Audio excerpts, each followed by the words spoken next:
प्यारे प्यारे दोस्तों, नमस्कार। स्वागत है आप सभी का मेरे यूट्यूब चैनल में। और आज हम लोग बिहार बोर्ड की कक्षा 6 की पाठ्य पुस्तक पढ़ेंगे।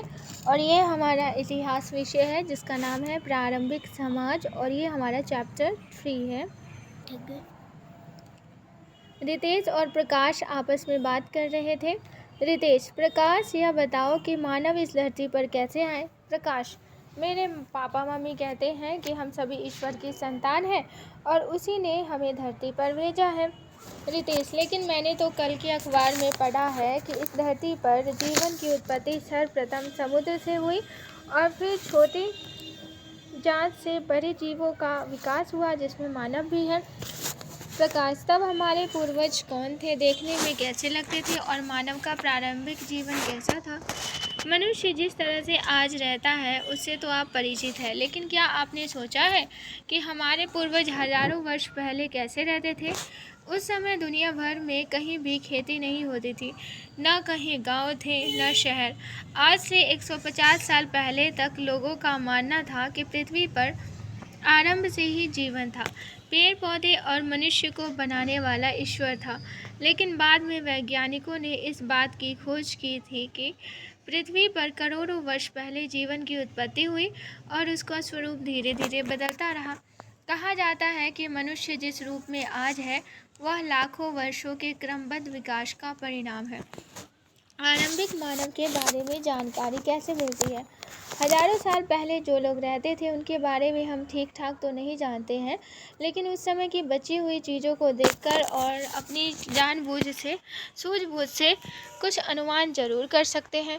इस काम में पुरातत्ववेत्ताओं द्वारा उस समय के लोगों के द्वारा प्रयोग में लाए जाने वाले औजारों, पत्थरों से बनाई गई कलाकृतियों एवं उनके निवास स्थानों का जो पता लगाया गया है वह सहायक है। इस विषय में आप पिछले अध्याय में पढ़ चुके हैं।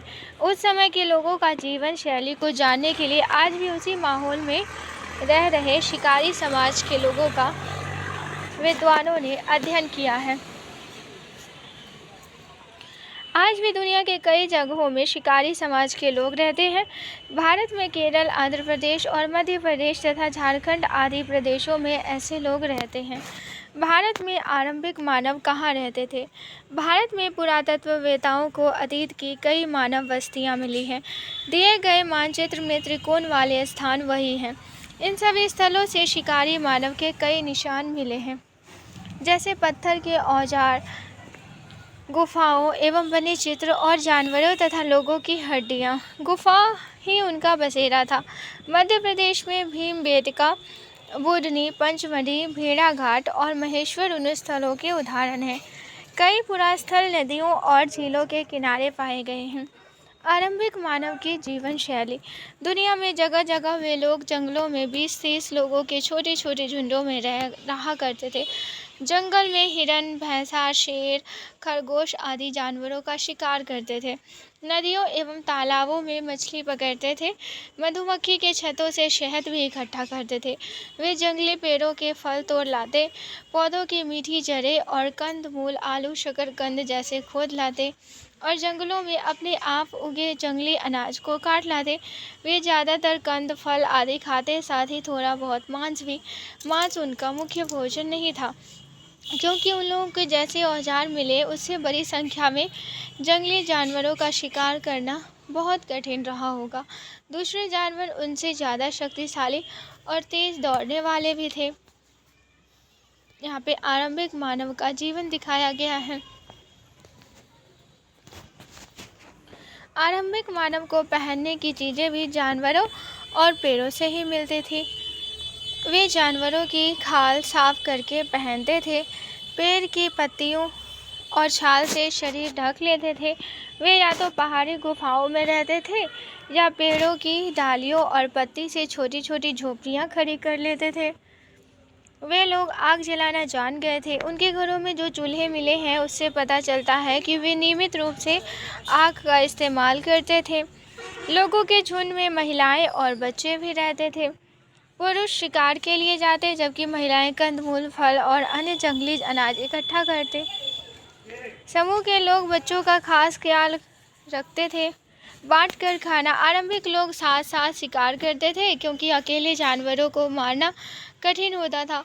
भोजन लोगों द्वारा समूह में ही इकट्ठा किया जाता था। उसे जब लोग मिल बांट कर खाते थे, यह बहुत ज़रूरी था क्योंकि जंगल में क्या मिलेगा इसका पक्का भरोसा तो होता नहीं था। उस समय लोगों के कई समूह अलग अलग क्षेत्रों में रहते थे। उनके बीच शिकार और भोजन प्राप्ति को लेकर छोटी मोटी इकाइयाँ भी होती थी। कुल मिलाकर उस समय के लोगों का जीवन आराम से बीतता होगा। मुख्य काम भोजन इकट्ठा करना था जो जंगल से प्राप्त हो जाता। इसके लिए उन्हें बहुत अधिक परिश्रम नहीं करना पड़ता था। आरंभिक मानव के जीवन का महत्वपूर्ण पक्ष इधर उधर घूमना। एक समूह में रहने वाले आरंभिक मानव एक सीमित क्षेत्र के भीतर घूमते फिरते रहते थे। यह दायरा उनके निवास स्थल से चारों दिशाओं में होता। ये लोग छोटे छोटे समूहों में बंटकर चारों दिशाओं में जाते।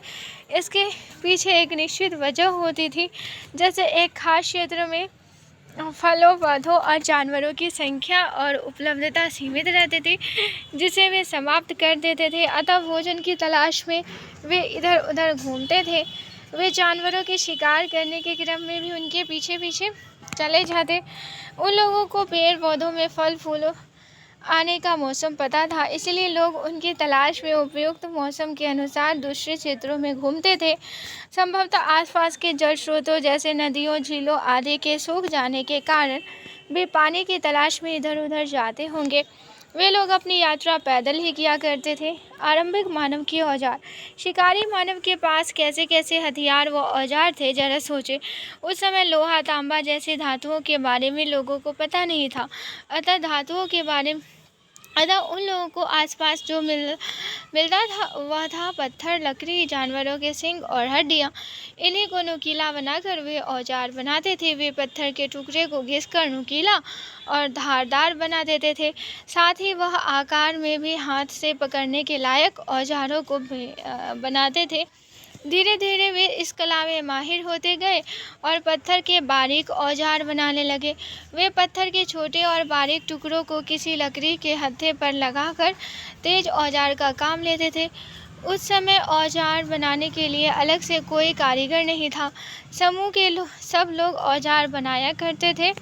पत्थर और लकड़ी के औजार का उपयोग शिकार, पेड़ों को काटने या उनकी छाल छीलने, जानवरों की खाल उतारकर पहनने लायक बनाने आदि कामों में करते थे। वे लकड़ी, सीप, हड्डी, हाथी दांत आदि की मालाएं भी बनाते थे।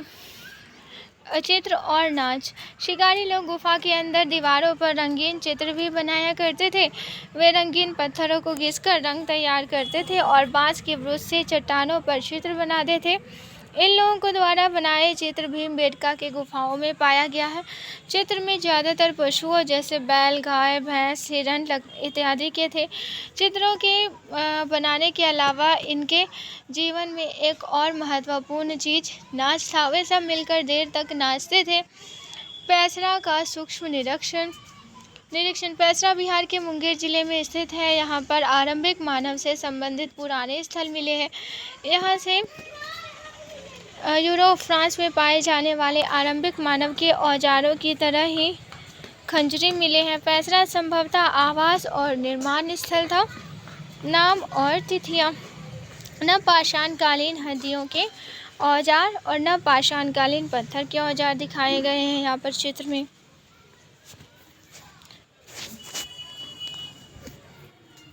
जिस काल के मानव के बारे में आपने ऊपर पढ़ा है, उनके जीवन में पत्थरों का स्थान सबसे महत्वपूर्ण था।